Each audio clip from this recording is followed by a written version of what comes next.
is a look at your rookie point leaders this season amongst forwards. You see with 63 points at the top of the list, Toronto Maple Leafs forward Michael Bunting. He plays with Austin Matthews and Mitch Marner for the most part. Trevor Zegras, of course. He goes highlight reel a lot. He's also chalked up 57 points on the year. Lucas Raymond in Detroit, been near the top of the rookie leaders all season long.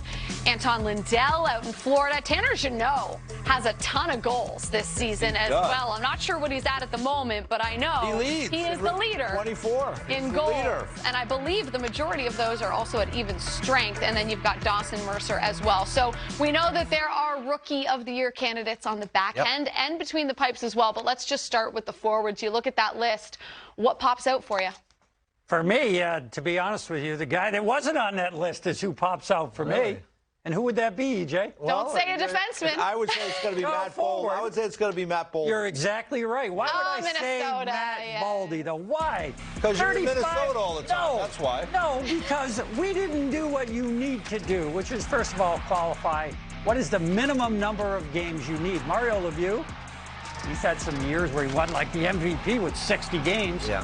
But in Matt Boldy's case, for Rookie of the Year, 41 games played, 35 points. That's easy math. Yeah. That's a 70-point season. He would be first on that list in points per game. Yeah. Is it his fault he was injured or playing on a good team and down to minors to start the season? Yeah. For me, he would get very, very strong consideration, and we don't have him that high. Now talk about all the other great guys on the reach. That's your job. I talk about one. Okay. You talk about 11. Well, there are a lot of them, and I think, you know, we talked about it in the meeting today. Like, this is an interesting crop of rookies because when I look at it, you know, I think about Mo Seider playing defense, big, strong, really young player in the league, as someone that, to me, if I was voting, and the Professional Hockey Writers Association votes on this stuff, I would probably have him at the top of my list. Here's some notable defensemen, and we see there Seider, Drysdale, Carrier, Jersey, who's played very well. I guess you had him on the show yesterday. I know. Right? I was sad you weren't here. Played terrific. Yeah, happy to see that he's playing well. And then Liljegren, one of your favorites, Jackie Timothy Liljegren. Oh, yeah. So, but I would have Seider at the top of my complete list. But he doesn't have necessarily the points of other guys up front. Say, though, like 20 years old. He plays over 25 minutes a night. He is a massive piece of the puzzle for Detroit right now and for the foreseeable future. I mean, he hits everything that moves. He blocks shots. I believe he leads rookies in block shots as well. He is sensational. Mo Seider would get my vote. All these guys are great, but you're right, Jackie. He has done the most kind of individually, so to speak, to come into an NHL team at that age and right away being the number one defenseman on the club. Yeah. Like, are you kidding me? And what does everyone Victor say, Hedman right? What does you guys, my esteemed expert colleagues? Thank you. Hard to play. It's harder to, exactly. It takes a little longer to get comfortable as a defenseman in the league, and he carries a lot more responsibility on his squad than a lot of the other rookies. And it's not to take anything away from them, but the responsibility on the shoulders of Mo Seider every night is massive. His plus minus, and I know people are going to be like, oh my God, she's referencing plus minus. Detroit is like minus 60 something on the year, something like that. Last time I checked, and this a couple weeks ago, minus 6. Yeah. So that to me is something that really stands out for how good he's been. He's minus 11 now, but like they've had like a week ago. That's still plus 100 on a good team. Yeah, so they've had some tough losses. The bottom line is I go back to like what you brought up, Jackie, and what you mentioned as well, Lots. Defense is a hard position for a young guy to come in and play that well. I can remember the last guy that kind of struck me like this as a young guy was Drew Doughty. Not to draw any comparison between the two, Drew Doughty has had an illustrious career. He's won Stanley Cups. He's won Olympic gold medals. He's a Hall of Famer in my book, probably a first ballot Hall of Famer.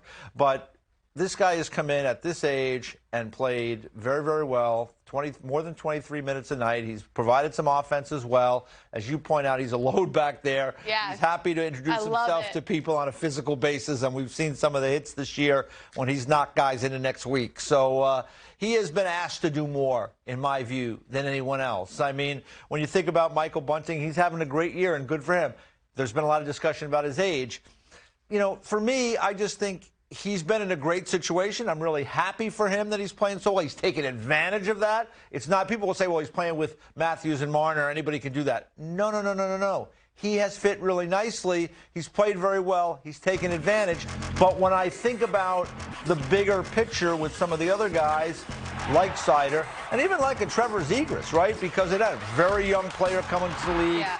Asked to he's circled every night, right? When you're playing against Trevor Zegras, you don't want him embarrassing you. And we've already seen some situations where guys want to, kind of say hello to him and his friends there when they're trying to, give us these highlight reel type offensive plays. So they're all in a little bit of a different circumstance. Some guys, as Lotz points out, Boldy is on a really good team. That probably helps him a little bit. Lundin is on Lundell, excuse me. He is in Florida. He's been a really good player too. But Jeannot's on the third line. And then gets no power play time. He's got over 250 hits, over 20 goals. Leads in goals. Find me the last rookie that did that. 20 goals, 250 hits. Exactly. I don't think you'll find one. That's right. It's not. I think he's for the a only long one. time, that's for sure. Yeah.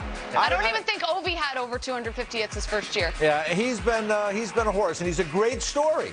I mean, here's a guy that played a little bit in the Eastern League and the American League, and then got a chance to play now with the Nashville Predators. Came up, played a little bit last year.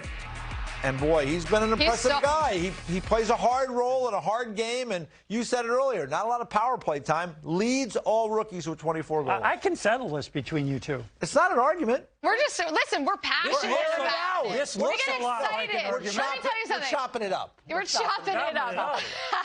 Everybody gets a puck with you two, but at the end of the day, it's just a really great year for rookies. Yeah, a lot of good rookies. Yeah. That's how I settle it, diplomatically. That's a good way. Because I know you can't accept Who losing, would you vote for? And I know she can't accept Who losing. would you Who would you vote for, Lotz?